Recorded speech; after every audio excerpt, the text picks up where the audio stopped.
Hey everybody, what is going on? I hope you guys are all doing well, and welcome to another tutorial video. In this video, I'm going to be explaining to you guys how you can use Trello for recruitment, and by explaining, I mean I'm going to be giving you a few suggestions, what I think would be good for recruitment, and how you could use Trello to make the process easier, maybe even automate it. So let's get right into it. Now, as you can see, and as you probably know, Trello consists of boards, which are then separated into lists, which then have sort of subsections called cards.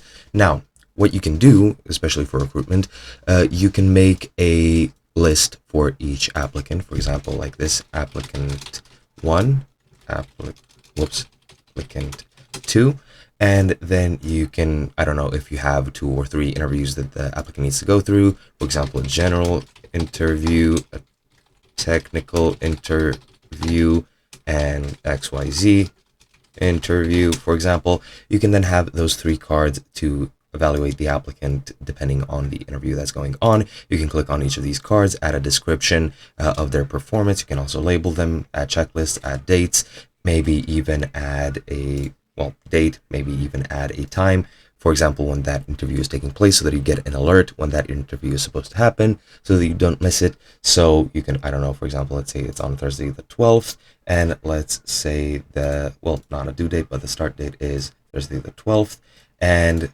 set a due date reminder one day before. That should be quite enough, or maybe even 2 hours before, let's say that, and then you just click save. And now, as you can see in the date, I have the start date set right here. Now, this is only for the due date though. I kind of missed that. So if you want a due date, for example, let's say 12, and they have to be at the interview at 12:30 a.m.